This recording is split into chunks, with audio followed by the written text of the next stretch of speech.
A'udzu billahi minasyaitonir rajim. Bismillahirrahmanirrahim. Assalamualaikum warahmatullahi wabarakatuh. Alhamdulillah, alhamdulillahirabbil alamin. Assalatu wassalamu ala asyrafil anbiya'i wal mursalin. Allahumma shalli ala sayidina Muhammad wa ala sayyidina Muhammad. Rabbi shrah li sadri wa yassir li amri wahlul 'uqdatam min lisani yafqahu qawli. Rabbi firli warhamni wajburni warfani warzuqni wahdini wafini wafani. Rabbana hab lana min azwajina wa dzurriyyatina qurrata a'yun imama. Rabbi shrah li sadri wa yassir li amri wahlul 'uqdatam min qawli. Rabbi zidni ilman warzuqni fahman. Wala haula wala quwwata illa billahil aliyyil azim. Alhamdulillah, pada malam hari ini kita ketemu kembali dalam rangka kita majelis ilmu pengetahuan, dalam rangka kita muzaqarah, dalam rangka kita saling menasihati dalam hal kebenaran dan hal kesabaran. Sebelum kita mulai kajian kita atau pelajaran kita, marilah kita berdoa bersama-sama. Kita niatkan kita majelis ini hanya kita taqarrub ilallahi ta'ala. Semoga apa yang kita dapatkan menjadi pahala dan bekal untuk kita di akhirat nanti. Ala hazinni wa kullu niyatin sholihatin. Al-Fatihah. A'udzu billahi minasyaitonir rajim. Bismillahirrahmanirrahim. Alhamdulillahirabbil alamin arrahmanir rahim maliki yaumiddin. Iyyaka na'budu wa iyyaka nasta'in. Shiratal mustaqim shiratal ladzina an'amta 'alaihim ghairil maghdubi 'alaihim waladdallin. Kemudian Al-Fatihah yang kedua kita kirimkan untuk muallif buku ini, yaitu Imam Nawawi, ya. Kita kirimkan Al-Fatihah. A'udzu billahi minasyaitonir rajim. Bismillahirrahmanirrahim. Alhamdulillahirabbil alamin arrahmanir rahim maliki yaumiddin. Iyyaka na'budu wa iyyaka nasta'in. Ihdinas shiratal mustaqim shiratal ladzina an'amta 'alaihim ghairil maghdubi 'alaihim waladdallin.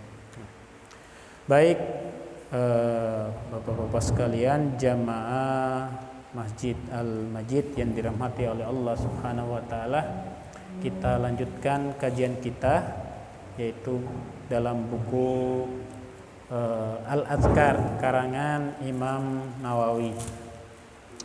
Masih berkaitan dengan bab niat dan bab ikhlas.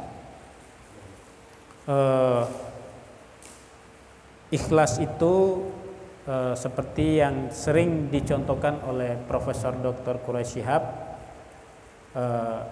seperti air di atas berisikan gelas berisikan air putih, tidak dicampur apa-apa, ya, tidak ada, bukan air teh, air susu, atau ada gula, atau ada apanya, atau ada rasa yang lain itu selain air putih. Itulah ikhlas atau al-ikhlas, tidak ada campuran apa-apa, ya. Itu yang berkaitan dengan ikhlas. Boleh saja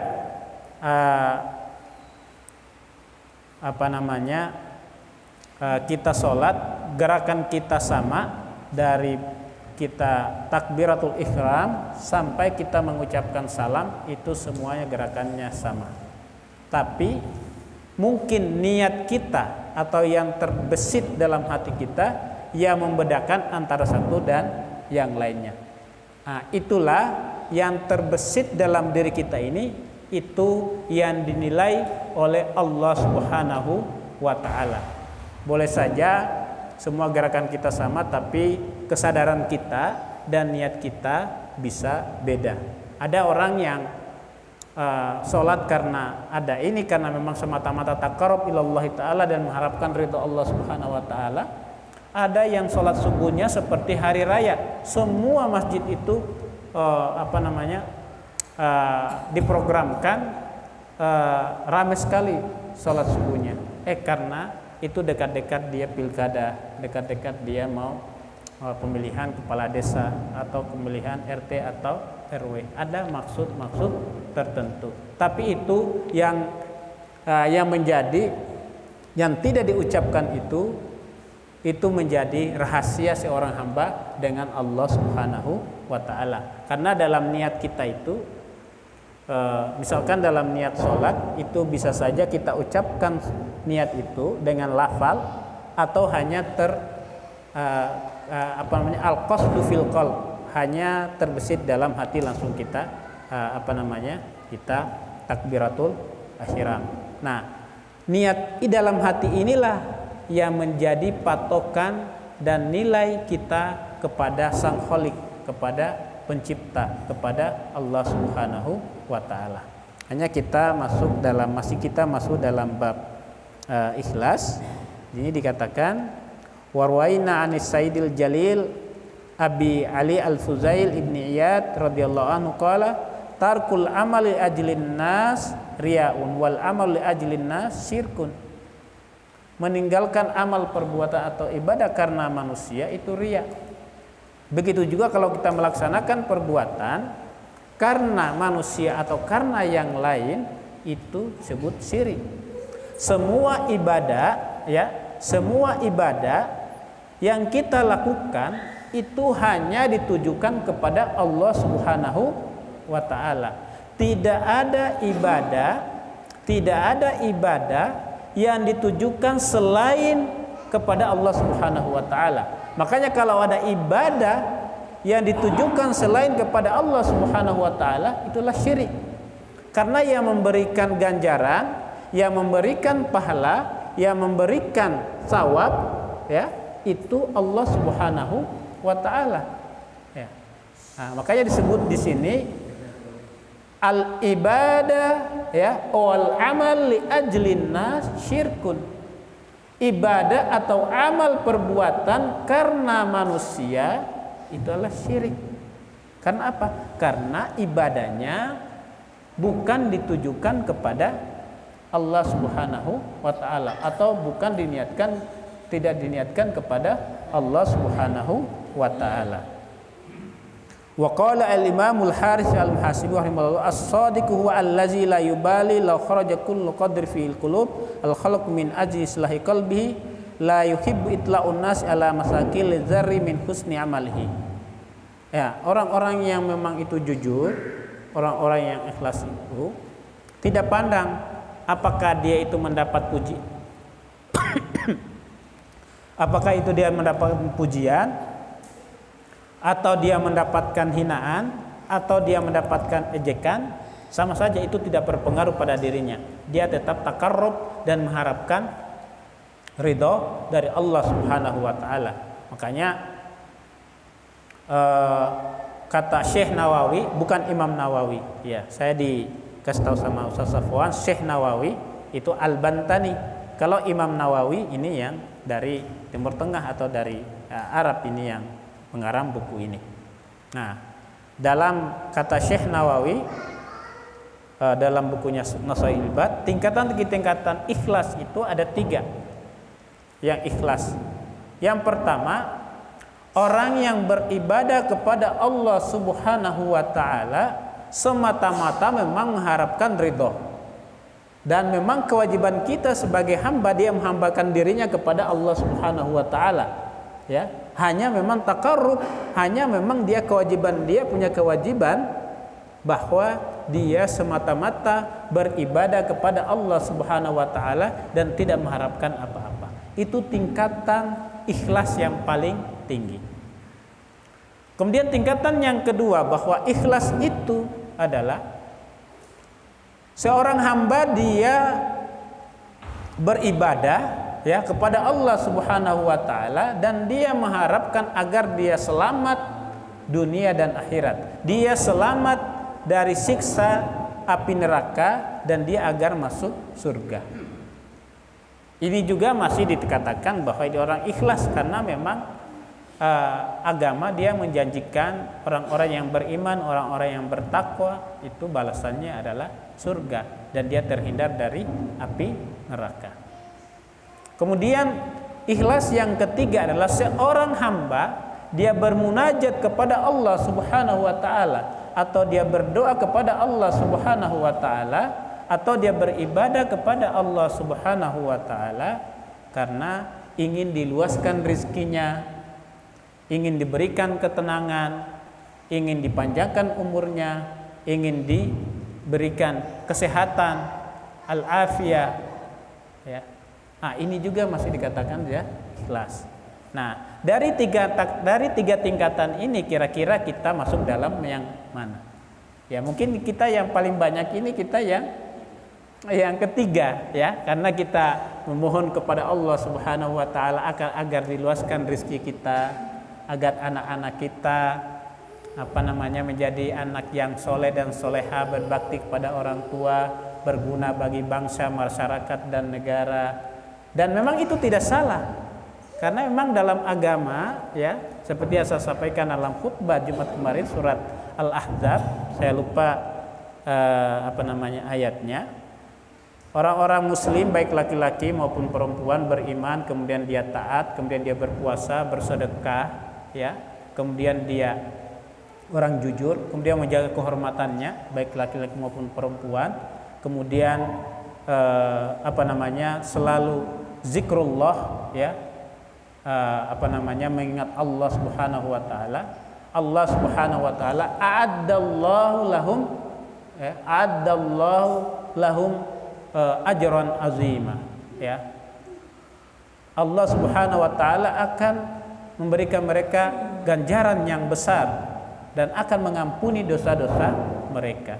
Ini kan janji Allah Subhanahu wa taala. Dan memang kita wajar kalau misalkan kita ada motivasi dalam diri kita bahwa kita beribadah kepada Allah Subhanahu wa taala itu kita mengharapkan ampunan, kita mengharapkan keselamatan dunia dan akhirat. Sa'adatun fid dunya wa sa'adatun fil akhirah.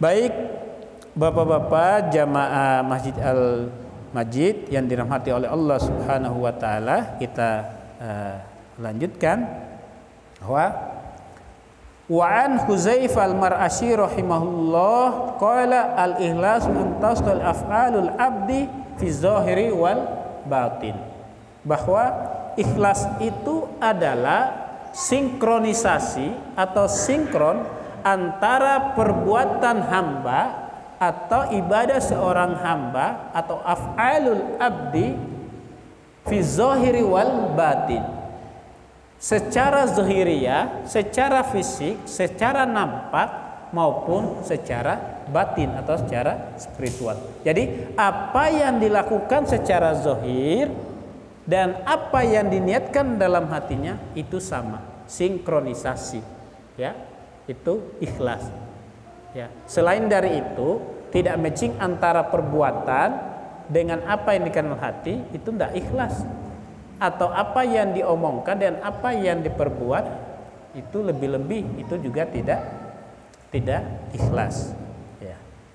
Kita lanjutkan. Wa rawaina 'anil imam al-ustaz Abi al-Qasim al-Kusyairi rahimahullah qol al-ikhlas ifradil haqqi subhanahu wa ta'ala fit ta'a bil qasdi, bahwa al-ikhlas itu adalah semata-mata mengesahkan dan mentauhidkan Allah Subhanahu wa taala dalam ketaatan, dalam hal beribadah, ya.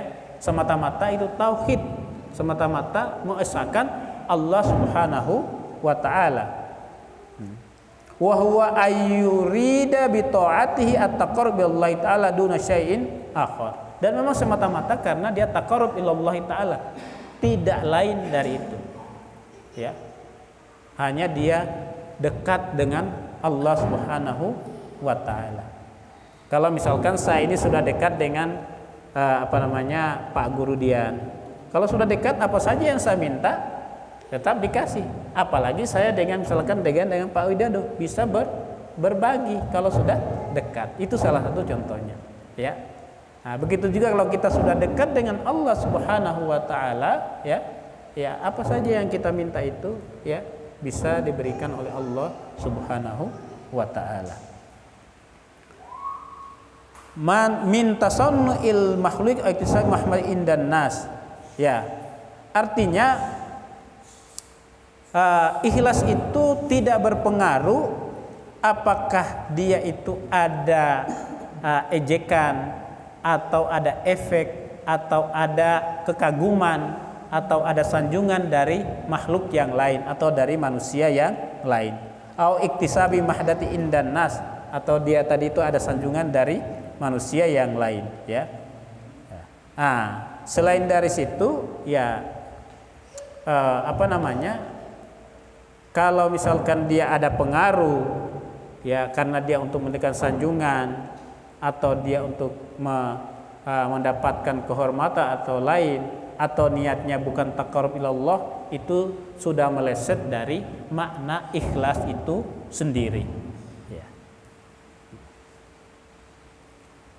Ini ada, ya, waqala Sayyidul Jalil Abu Muhammad Salih ibnu Abdi At-Tustari radhiyallahu anhu, nazar al-aqyas. Al-aqyas itu artinya orang-orang yang cerdas, orang-orang alim lah, orang-orang yang bijak, al-aqyas, ya. Fi tafsiril ikhlas falam yajidu ghairu hadza an takuna harakatuhu wa sukunu fi sirri wa alaniyatillahi ta'ala la yumazijuhu nafsun wala hawa wala dunya. Nah, dia semata-mata beribadah kepada Allah Subhanahu wa taala, baik dia dalam kesendirian maupun dalam keramaian. Kadang orang itu kan dia beribadah kepada Allah Subhanahu wa taala, untuk benar-benar dia beribadah itu karena dilihat oleh atasannya, dilihat oleh banyak orang, baru dia khusyuk, ya, biar dia benar, ya. Tapi orang-orang yang ikhlas tidak berpengaruh seperti itu. Baik itu dia dalam kesendirian maupun dia dalam keramaian, tetap dia taqarrub ilallah, semata-mata mengharapkan ridha Allah Subhanahu wa taala. Wala yumaziu nafsun wala hawa wala dunya, dan tidak bercampur baur atau tidak ditunggangi, ya. Tidak ditunggangi atau tidak bercampur dengan kepentingan-kepentingan hawa nafsu dan kepentingan-kepentingan dunia. Kalau sudah ada kepentingan-kepentingan dunia, kepentingan-kepentingan hawa nafsu dalam beribadah, itu sudah keluar dari bab ikhlas tadi itu. Warawaina anil ustaz Abi Ali Ad-Diqo qala al-ikhlas at-tawakki an mulahazatil khalq. Ikhlas itu adalah menjaga, ya, muhafazah anil mulahazatil khalq, menjaga atau kita terjaga dari perhatian manusia yang lain, ya. Kemudian wasidku at-tanuk anil muta'atin nafs, bahwa kebenaran atau kejujuran atau orang-orang yang jujur itu adalah benar-benar dia mengosongkan dari ada kemurnian dari pengaruh-pengaruh hawa nafsu, atau kesucian jiwa atau kemurnian jiwa atau kemurnian hati. Itu orang-orang yang sidik, orang-orang yang jujur. Fal mukhlis la riya'lah, dan orang-orang yang ikhlas, al mukhlis la riya'lahu, dan orang-orang yang ikhlas itu tidak ada sifat-sifat riya tadi itu atau ujub, memperlihatkan apa yang dilakukan di banyak orang, ya, di muka umum. Apalagi misalkan dia bersedekah, saya sumbangkan masjid ini misalkan 200 saksmen, di foto sama dia, di capture sama dia, di di share, di ini semuanya, habislah pahalanya. Ininya. Tapi itu semuanya motifnya dia di dalam hati itu kita nggak tahu, ya. Itu rahasia dia dengan penciptanya. Mungkin zohirnya mungkin kita lihat seperti ini, tapi mungkin dalam hatinya beda, ya. Zohirnya kita lihatnya masyarakat kita sudah kita katakan seperti ini, tapi ternyata di dalam ininya beda. Seperti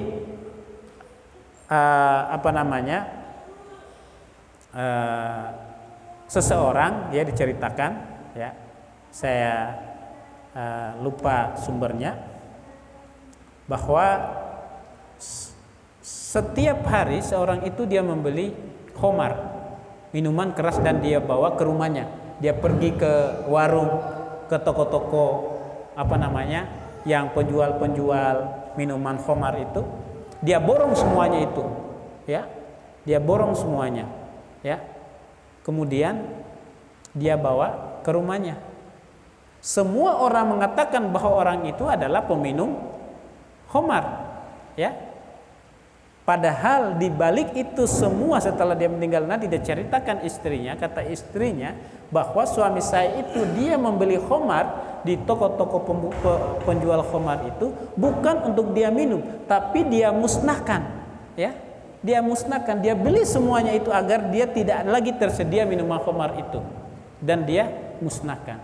Nah, itu kan secara zahiriyah kita sudah lihat, tapi secara batiniah di dalamnya itu kita nggak tahu, itu rahasia dia dengan Allah Subhanahu wa taala, ya. Nah, kemudian wasadiqu la ijabalahu, dan orang-orang yang berkata jujur, orang-orang yang benar, orang-orang yang ikhlas itu la kibri fi qalbihi, ya, tidak ada ijab lahu, tidak ada kesombongan dalam dirinya, ya, tidak ada sifat ujub dalam dirinya, tidak ada kesombongan dalam dirinya. Nah, yang membedakan kita sifatnya syaitan dengan sifatnya malaikat itu ada sama al-kibri tadi itu, ada pada sifat kesombongan tadi itu. Kenapa sifat syaitan disuruh oleh Allah Subhanahu wa taala untuk tunduk kepada Nabi Adam, ya, untuk sujud kepada Nabi Adam, tapi syaitan itu tidak mau? Karena ada sifat ujubnya di dalamnya, bahwa saya merasa lebih mulia daripada Nabi Adam. Nabi Adam diciptakan dari tanah, kemudian saya diciptakan dari cahaya, dari api, ya. Saya lebih mulia, kenapa saya harus tunduk? Nah, berarti dia ada sifat kibernya di dalamnya. Beda dengan malaikat, ya. Dia tunduk, khusyuk, ya, mengikuti perintah Allah Subhanahu wa taala. Makanya kalau orang yang tergantung kita, mau kita mengikuti sifatnya malaikat dan tunduk, ya, kepada Allah Subhanahu wa taala, atau mengikuti sifatnya syaitan yang membangkang dan tidak mengikuti perintah Allah Subhanahu wa taala. Jadi walaupun kita misalkan dari keluarga yang terhormat, ya, dari dari kehidupan ekonomi kita misalkan lumayan tinggi, ya, kemudian kita juga punya jabatan, ya, di masyarakat atau di pemerintahan, ya, itu tidak membuat halangan untuk kita bersama orang-orang yang di bawah kita, ya. Makanya orang yang sombong itu melihat yang di bawahnya itu kecil, ya, padahal kita juga melihat orang yang di puncak itu juga kecil, ya. Orang yang di puncak melihat kita yang di bawah itu kecil. Kita juga melihat mereka yang ada di puncak yang tinggi itu juga kecil, ya. Sama-sama itunya, ya. Itunya. Jadi tidak ada, ya, orang-orang yang jujur, orang yang shadiq, orang ikhlas itu lakib fi qalbihi wala ijab fi qalbihi. Tidak ada sifat ijab tadi itu. Kemudian wa anzi annu al-Misri, ya, rahimahullah, qala salasun fi alamatil ikhlas. Ada 3 kategori atau kata atau alamat, ya, karakteristik, ya, yang berkaitan dengan ikhlas. Yang pertama, istiwaul madhi wazami minal ama. Sama saja, entah itu dia mendapatkan pujian al-madh, ya, mendapatkan kehormatan, atau dia mendapatkan cacian dari yang lain, itu sama saja. Dia tidak mempengaruhi dirinya untuk dia takarrub kepada Allah Subhanahu wa taala. Kan Rasulullah SAW kan dia pergi ke pergi ke masjid kan, dia setiap dia pergi dilempar, ya kan, itu kan cacian, dilempar dengan kotoran onta, kotoran sapi, ya. Kemudian ada juga yang dipuji, tidak mempengaruhi dirinya, tetap sama istiwa, ya, tetap dia taqarrub kepada Allah Subhanahu wa taala. Ya. Itu alamat yang pertama. Yang kedua, wa nisyanu ru'yatil amali fil amal. Artinya dia tidak peduli memperlihatkan hasil amal perbuatannya itu kepada yang lain, ya. Yang tadi saya bilangkan tadi itu bahwa beribadah bukan karena untuk dilihat oleh orang lain. Dia lupa, ya. Artinya dia tidak menghiraukan, ya. Apakah pekerjaannya ini atau amal perbuatan ini atau apa yang dilakukan ini, misalkan dia bersedekah, membantu orang, bikin jembatan, menggali sumur untuk kepentingan orang banyak, entah itu dilihat oleh orang banyak atau tidak dilihat oleh orang banyak, tetap dia niatnya hanya semata-mata untuk membantu orang banyak dan mengharapkan ridha Allah Subhanahu wa taala.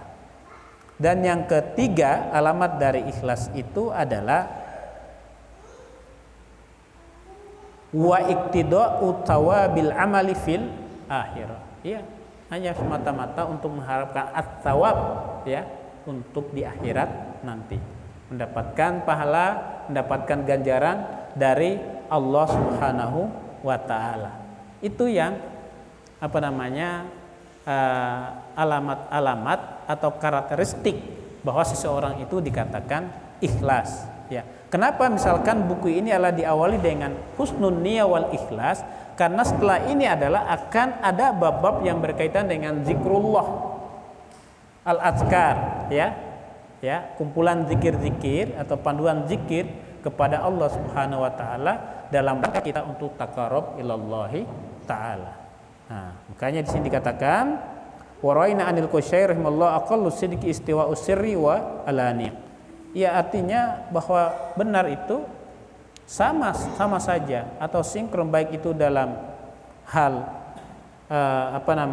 sendiri atau terang-terangan atau dalam hal ramai, pekerjaannya tetap sama. Artinya sinkron apa yang ada di dalam batinnya dan apa yang dia kerjakan secara zahiriyah. Wa ansalit atustari la yashammu raihatus sidqi abdun dahin. Orang-orang itu, ya, orang-orang yang hamba yang ada sifat ujubnya di dalam dirinya atau sifat sombong di dalam dirinya, mereka itu tidak akan pernah mencium bau kebenaran atau bau surga, kemudian tentang kejujuran, ya, di dalam hatinya. Nah, makanya salah satu kenapa doa-doa kita itu tidak diterima oleh Allah Subhanahu wa taala karena kita masih menyimpan sifat sombong dalam diri kita dan kita sering berbohong. Nah, kalau kita ada kata-kata itu, ya, sidikan berarti lawannya adalah bohong, tidak berkata benar. Nah, kalau masih ada sifat itu dalam diri kita, ya jangan harap, ya, bahwa doa kita itu akan diterima oleh Allah Subhanahu wa taala. Itu yang berkaitan dengan babul ikhlas, ya. Udah jam berapa menit lagi? 15 menit lagi. Kalau ada pertanyaan silakan, kalau ada yang bertanya. Tapi sebelumnya itu saya bacakan ada hadis ini. Iya. Waalaikumsalam warahmatullahi wabarakatuh.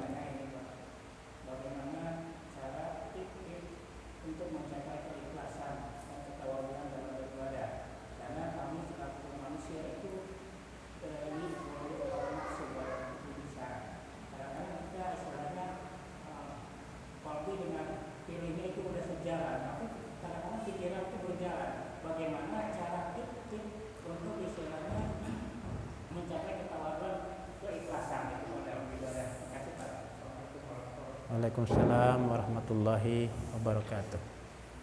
Memang sifat-sifat manusia itu,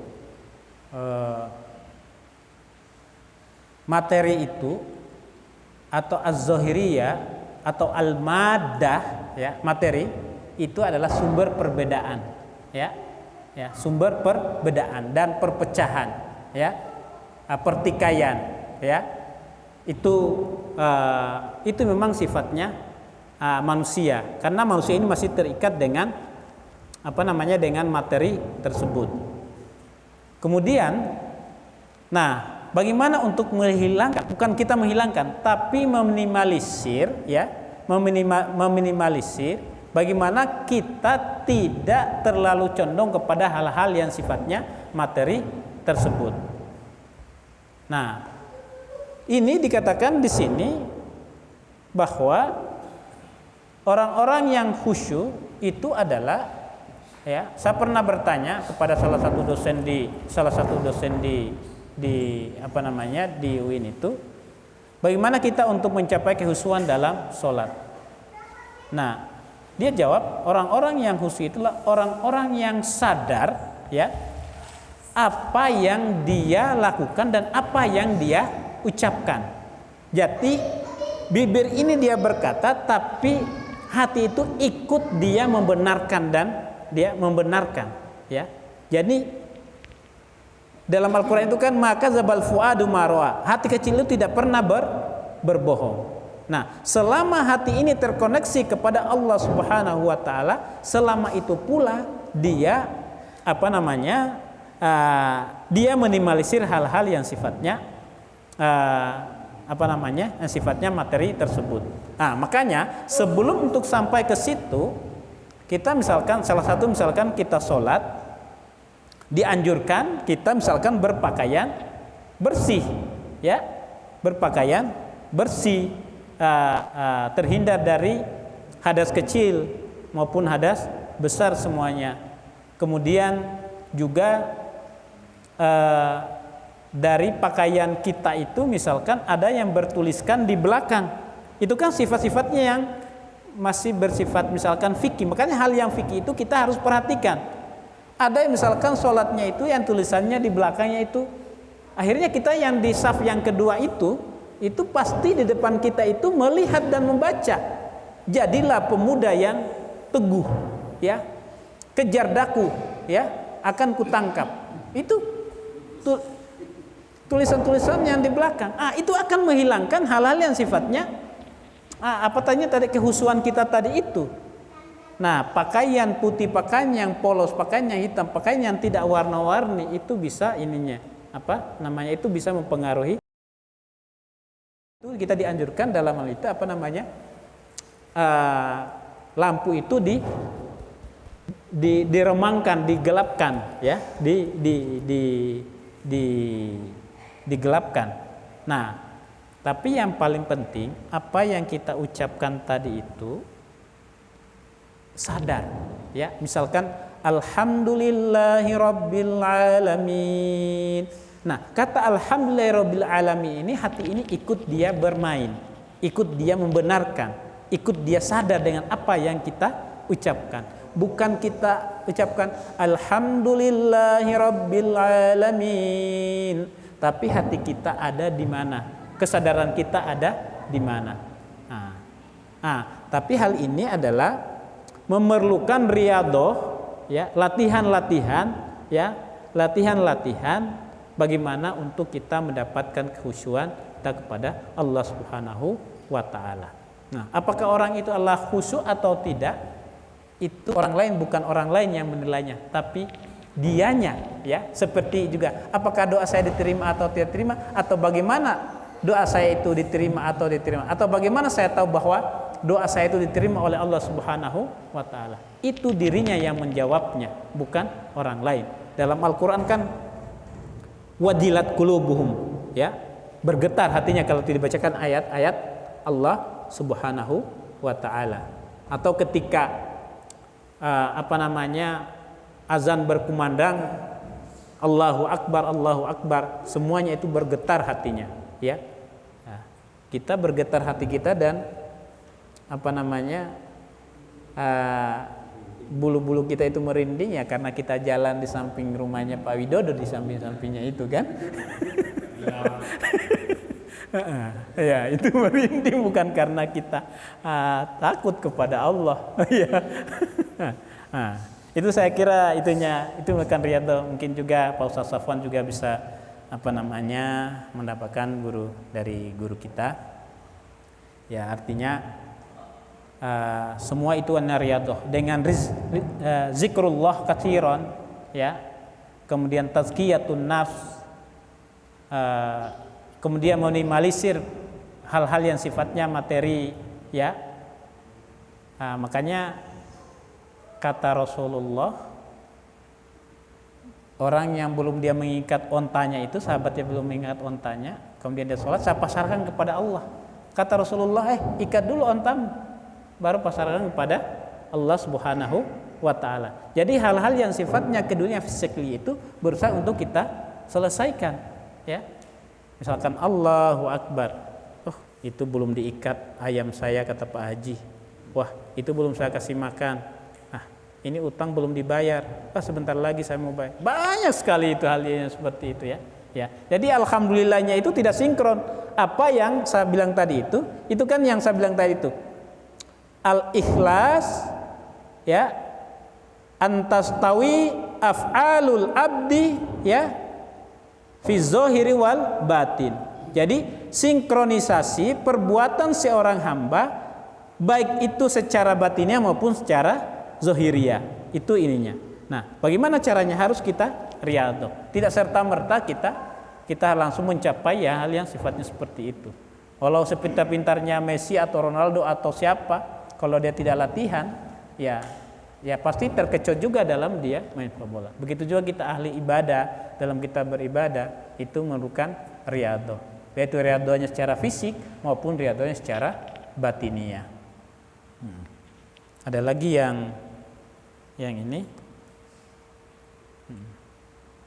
Tapi sebelumnya saya bacakan dulu ini, ya, ada di sini. Ilam annahu yambagi lima balagha syai'un fil fadailil amal ayya'mala bihi walau marratan wahidatan liyakuna min ahli la yanbaghi ayatrukahu mutlaqan bal ya'ti bima tayassara minhu liqaulin nabi sallallahu alaihi wasallam fil hadisi al mutafaq ala sihhatihi, ya. Iza amartukum bisyai'in fa'tu minhu mastata'tum. Jadi kalau ada dalam hadis ini, kalau ada tentang fadailul amal, ya, keutamaan amal perbuatan atau dalam beribadah, misalkan sholat tasbih atau sholat apa semuanya, ini katanya lakukan walau marratan, atau walaupun itu hanya sekali seumur hidup, ya, sesuai dengan kemampuan kita. Atau kita tidak pernah misalkan sholat duha Pak Haji, ya kita lakukan saja mungkin ininya. Atau kita tidak pernah ayyamul bid, itu puasa di setiap pertengahan, ya pertengahan bulan itu. Kalau belum pernah kita lakukan walaupun hanya sekali. Di sini walau marratan, ya, walaupun hanya cukup sekali, ya, itunya. Atau sholat panjang, sholat apa istighosa atau sholat apa yang lainnya itu, ya. Walau marratan, kan idza amartukum bisyai'in fa'tu minhu mastata'tum. Jika saya perintahkan dengan sesuatu, ya, fa'tu minhu mastata'tum, maka kerjakanlah semampumu, sebisa mungkin, ya. Ya, kita dalam hal misalkan kita bangun malam, sholat tahajud, ya, kalau misalkan nggak bisa 4 rakaat, ya 2 rakaat lah, ya. Kalau nggak bisa 2 rakaat, ya sejumlah anak kita. Kalau Pak Jaja kan 3 orang anaknya, berarti harus 3 kali salam ini, ya kan? Ya, mengikuti sejumlah anaknya, ya. Karena ada ulama, iya, karena ada ulama dari Jawa itu memang dia punya 10 anak, dia 10 kali salam dia ininya tahajudnya, ya. Dan alhamdulillah 10 anaknya itu semuanya hafizul Quran, ya. Ya. Ya, tapi kita sesuai dengan kemampuan kita. Ada lagi yang ingin berbagi, ya, Pak Widodo mungkin, ya, yang berkaitan dengan keikhlasan, berkaitan dengan niat.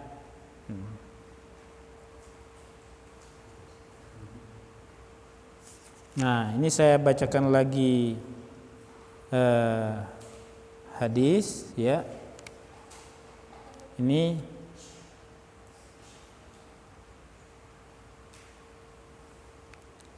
qala Rasulullah sallallahu alaihi wasallam, "Idza marartum biryadil jannah farta'u." Qalu, "Wa ma riyadul jannah ya Rasulullah?" Qala, "Hilaqudz dzikri fa innallaha ta'ala sayyarati minal malaikati yatlubuna hilaqadz dzikri, ya, fa iza atau alaihim haffu bihim." Nah, kalau kita berjalan atau kita lewat di majelis-majelis taklim, ya, farta'u, ya, maka mampirlah atau duduklah, ya, atau dengarkanlah, ya. Ada orang bertanya di sini, apa yang dimaksud dengan riyadul jannah? Taman surga itu. Nah, yang dimaksud dengan taman surga itu adalah di sini katanya halaqul zikir tadi itu. Ya. Macam-macam halaqul zikir. Apakah kita misalkan mengadakan pengajian seperti ini, atau misalkan kita mengadakan belajar Al-Qur'an, ya, belajar Al-Qur'an, ya. Semuanya kita musyawarah dalam ahlu dzikri, ya. Itu dikelilingi oleh malaikat, dan malaikat mendoakan orang-orang tersebut berada dalam halaqah tersebut dan melaporkan kepada Allah Subhanahu wa taala, dan Allah Subhanahu wa taala mengampuni orang-orang yang berada pada taman-taman surga tersebut. Makanya kalau ke Madinah itu ada raudhah, itu taman surga. Itu antara mimbar dengan rumahnya, itulah tempatnya Rasulullah memberikan pengajian, memberikan halaqah, memberikan nasihat, memberikan yang lain. Itu yang disebut dengan raudhah, riyadul jannah, taman-taman surga. Kalau ingin Anda misalkan berjalan di di taman surga, ingin didoakan oleh malaikat, maka datangilah taman-taman surga atau halaqah zikir tersebut. Mudah-mudahan kita termasuk orang-orang yang didoakan oleh malaikat dan termasuk orang-orang yang ahlu zikri, ya. Kita sama-sama berdoa kepada Allah Subhanahu wa taala, mudah-mudahan kita mereka ketenangan, mereka ridha Allah Subhanahu wa taala, dan kita selamat dunia dan akhirat. Wabillahi taufiq wal hidayah. Wassalamualaikum warahmatullahi wabarakatuh. Waalaikumsalam.